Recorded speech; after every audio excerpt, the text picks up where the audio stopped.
कहा गुरु गोविंद सिंह से लेकर के सारे सिख के जो गुरु हुए वो पंजाब से बाहर के थे, तो क्या चन्नी जी उनके बारे में भी कहें? देखिए, चाहे वो संत रविदास जी हो, जिनकी जन्मभूमि उत्तर प्रदेश रही है, परंतु जिनको पंजाब में पूरा पंजाब नतमस्तक होकर मानता है, चाहे वो गुरु गोविंद सिंह जी हो, जिनकी जन्मभूमि बिहार रही है, जो सिखों के बहुत बड़े गुरु हैं, जिनको पंजाब में आदर के भाव से देखा जाता है और पूरे देश में देखा जाता है, चाहे वो मान्यवर कांशीराम जी हो, जिनकी जन्मभूमि पंजाब रही होगी परंतु उनकी राजनीतिक कर्मभूमि उत्तर प्रदेश थी, चाहे वो आईके गुजराल जी हो, जो प्रधानमंत्री बने तो पंजाबियों का गर्व बढ़ाया, परंतु जब वो बने तो वो बिहार से चुनकर गए थे। तो पंजाब और पूरे उत्तर भारत, खासकर उत्तर प्रदेश और बिहार का तो बहुत गहरा रिश्ता है। परंतु कांग्रेस पार्टी, जिसका चरित्र और डीएनए केवल बांटो और राज करो की राजनीति है, केवल भारतीय को भारतीय से लड़ाना है। पहले उसने देश का बंटवारा धर्म के आधार पर किया, फिर उसने देश का बंटवारा और देश के लोगों का बंटवारा जातियों के आधार पर किया, और अब डिवाइड एंड रूल के लिए कहीं क्लासरूम में बंटवारा करने की कोशिश कर रहे हैं पोशाक पर, तो कहीं पर प्रांत और भाषा के नाम पर बांटने की कोशिश कर रहे हैं। परंतु संत रविदास जी हो, गुरु गोविंद सिंह जी हो, जितना उनका महत्व पंजाब में है, उनका उतना महत्व उत्तर प्रदेश बिहार में है, और पूरे देश की जनता इस बांटो और राज करो की राजनीति को जो है सिरे से नकार देगी। शाम होते बाद प्रियंका गांधी ने कहा कि मैं वहां मौजूद थी, बीजेपी वाले चन्नी के बयान को तोड़ मरोड़ कर रहे। देखिए, ये शर्मनाक बात है कि एक तो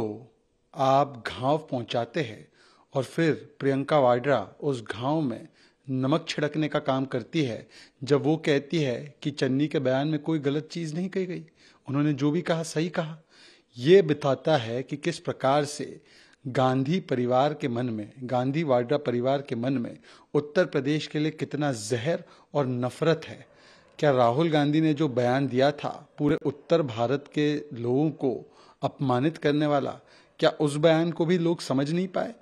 चन्नी जी का भी जो बयान था, जिस भाषा का उन्होंने इस्तेमाल किया, और चन्नी जी ने दी गाली और प्रियंका ने बजाई ताली, ये पूरे देश ने देखा है कि किस प्रकार से कांग्रेस पार्टी ताउम्र उन्होंने केवल और केवल फूट डाली। ये देश की जनता और उत्तर प्रदेश की जनता और बिहार की जनता ने देखा है, और इसके लिए कांग्रेस पार्टी को कभी माफ नहीं किया जाएगा। उत्तर प्रदेश मुक्त कांग्रेस इस वर्ष बनने वाला है। पूर्व प्रधानमंत्री मनमोहन सिंह की तरह चल रही कि फूट डालो और राज करो। देखिए, कांग्रेस पार्टी ने हमेशा भारत को भारतीय से लड़ाने का काम किया है। टुकड़े टुकड़े गैंग की सरगना है कांग्रेस, और जो मंशा पाकिस्तान की हमेशा रही है कि भारत के टुकड़े हो जाए, भारत धर्म के आधार पर, जातियों के आधार पर, प्रांतों के आधार पर, भाषाओं के आधार पर बढ़ जाए, वही काम आज पाकिस्तान के मंसूबों को पूरा करने के लिए कांग्रेस पार्टी लगातार करती आ रही है। इसीलिए कभी हिजाब के नाम पर क्लासरूम में आग लगाना, कभी धर्म के नाम पर लोगों को बंटवाना, कभी हिंदुत्व को गाली देकर वोट बैंक को भड़काना, और अब भाषा और प्रांत को एक दूसरे से लड़वाना, ये पाकिस्तान के एजेंडे पर चलने वाली ही कांग्रेस पार्टी है। अखिलेश यादव जो उत्तर प्रदेश, अखिलेश यादव ने जिस तरह से हमला करा और पुलिस वालों को भी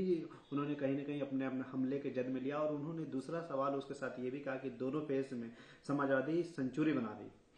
देखिए, ऐसा है कि जिस प्रकार की भाषा का इस्तेमाल अखिलेश यादव जी ने पुलिस वालों के लिए किया कि ए पुलिस, और फिर जिस प्रकार से उनको धमकाते हुए उनको डराने की कोशिश करने की कोशिश की, जिस प्रकार से जातिगत टिप्पणियां भी की, ये दिखाता है कि अखिलेश यादव जी को सत्ता में आने से पहले ही अगर इस प्रकार से अहंकार की भावना से वो ग्रसित है, मान लीजिए कि गलती से अगर इनकी पार्टी सत्ता में आती है, तो किस प्रकार से कानून के राज को स्थापित करने वाली पुलिस के साथ बर्ताव किया जाएगा, और किस प्रकार से गुंडों के निजाम को स्थापित करने वाले माफिया डॉन को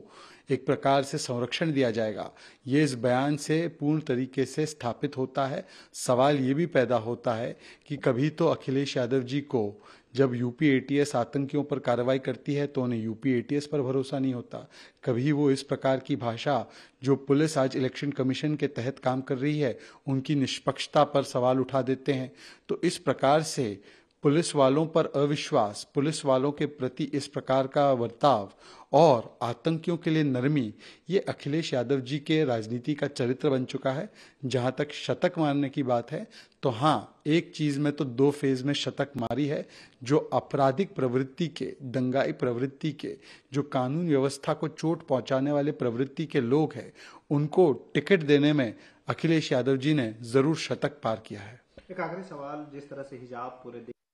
में कोटा में प्रोटेस्ट करने की मन बना। देखिए, ऐसा है, कांग्रेस का हाथ हमेशा टुकड़े टुकड़े करने वाले संगठनों के साथ, और आज एक और बार ये साबित हो चुका है कि पीएफआई जैसी संस्था, पीएफआई जैसा संगठन, जिसको एनआईए ने रेडिकल हेट ग्रुप के तौर पर डेजिग्नेट किया है, जिस संस्था के लिए कई सारे राज्य सरकारों ने बैन की मांग की है, उत्तर प्रदेश ने की है, जिस संगठन का इन्वॉल्वमेंट एंटी सीए राइट्स में रहा हो, उनकी फंडिंग को लेकर ईडी की जांच शुरू हो,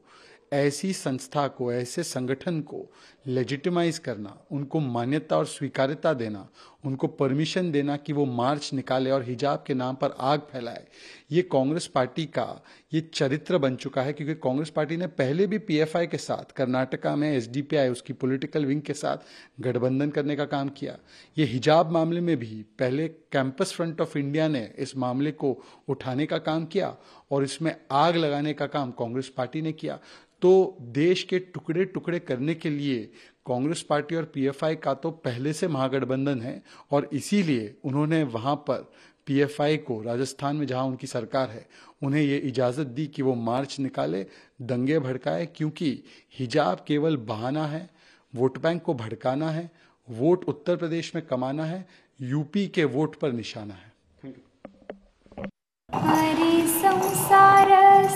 बहिणाबाईंची जात्यावरची ओवी म्हणजे